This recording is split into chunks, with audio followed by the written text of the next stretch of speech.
കലാപഭൂമിയായി മാറിയ മണിപ്പൂരിൽ സായുധ സംഘടനകൾ സ്റ്റാർലിങ്ക് ഇൻ്റർനെറ്റ് സേവനം ഉപയോഗിച്ചു എന്നാണ് ചില റിപ്പോർട്ടുകൾ വരുന്നത്. എന്നാൽ ഈ ആരോപണങ്ങളെല്ലാം തള്ളിക്കളയുകയാണ് സ്പേസ് എക്സ് ടെസ്ല CEO ആയ ഇലോൺ മസ്ക്.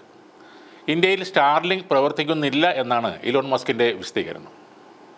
ഇംഫാൽ താഴ്വരയിലെ മെയ്തൈ സായുധ സംഘടനയിൽ നിന്ന് സ്റ്റാർലിങ്ക് ഉപകരണങ്ങൾ പിടിച്ചെടുത്തതോടെയാണ് സംസ്ഥാനത്ത് ഈ തരത്തിലുള്ള ആരോപണം ഉയർന്നത്. ഇന്ത്യൻ സൈന്യം അവിടെ നടത്തിയ തിരച്ചിലിനിടെ ആയുധങ്ങൾക്കൊപ്പം സ്റ്റാർലിങ്കിൻ്റെ ലോഗോയും അടയാളങ്ങളുമുള്ള ചില ഉപകരണങ്ങൾ കൂടി കണ്ടെത്തുകയായിരുന്നു. ആ ഉപകരണങ്ങളിൽ RDF, PLA എന്നിങ്ങനെയുള്ള ചില എഴുത്തുകളും ഉണ്ടായിരുന്നു. കരസേനയുടെ സ്പിയർ കോറും അസം റൈഫിൾസും നടത്തിയ തെരച്ചിലിലാണ് ഈ ഉപകരണങ്ങൾ കണ്ടെത്തിയത്. ഡിസംബർ 13 നടത്തിയ തിരച്ചിലിലാണ് ഇതെല്ലാം കണ്ടുകിട്ടിയത്. ആഭ്യന്തര കലാപം രൂക്ഷമായ മണിപ്പൂരിൽ 2023 മുതൽ നിരവധി തവണ ഇൻ്റർനെറ്റ് സംവിധാനം വിച്ഛേദിക്കപ്പെട്ടിട്ടുണ്ട്.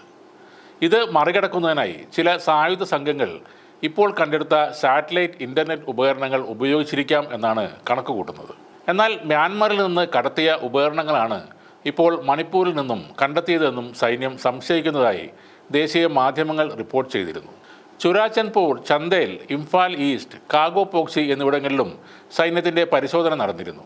ഇവിടങ്ങളിൽ നിന്ന് ഓട്ടോമാറ്റിക് ആയുധങ്ങൾ, റൈഫിളുകൾ, പിസ്റ്റളുകൾ, സിംഗിൾ ബാരൽ റൈഫിളുകൾ, ഗ്രനേഡുകൾ തുടങ്ങിയവയാണ് പിടിച്ചെടുത്തത്.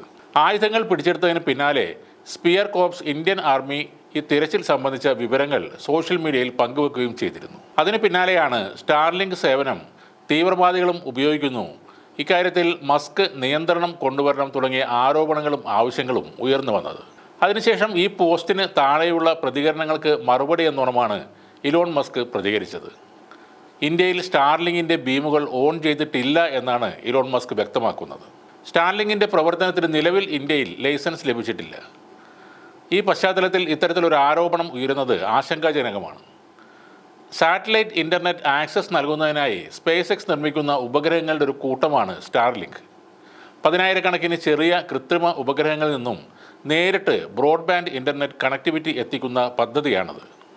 സ്റ്റാർലിങ്കിൻ്റെ സാറ്റലൈറ്റ് ഇൻ്റർനെറ്റ് സേവനം ഇന്ത്യയിൽ ആരംഭിക്കുമെന്ന് തന്നെയാണ് റിപ്പോർട്ടുകൾ പറയുന്നത്. ഇത് സംബന്ധിച്ച അന്തിമ തീരുമാനം ഇതുവരെ വന്നിട്ടില്ല. സാറ്റലൈറ്റ് സ്പെക്ട്രം അനുവദിക്കുന്നതുമായി ബന്ധപ്പെട്ട കേന്ദ്ര സർക്കാർ മാനദണ്ഡങ്ങളിൽ ഇന്ത്യൻ ടെലികോം രംഗത്തെ വമ്പന്മാരായ എയർടെല്ലും ജിയോയും എതിർപ്പ് അറിയിച്ചിരുന്നു. എന്നാൽ ഈ എതിർപ്പ് മറികടന്ന് മുന്നോട്ട് പോകാൻ കേന്ദ്ര സർക്കാർ നേരത്തെ തീരുമാനിച്ചിരുന്നു. സാറ്റലൈറ്റ് ബ്രോഡ്ബാൻഡ് ലേലം ചെയ്യുന്നതിന് പകരം ഒരു നിശ്ചിത തുകയ്ക്ക് സ്പെക്ട്രം അനുവദിക്കാനാണ് കേന്ദ്ര സർക്കാരിൻ്റെ തീരുമാനം.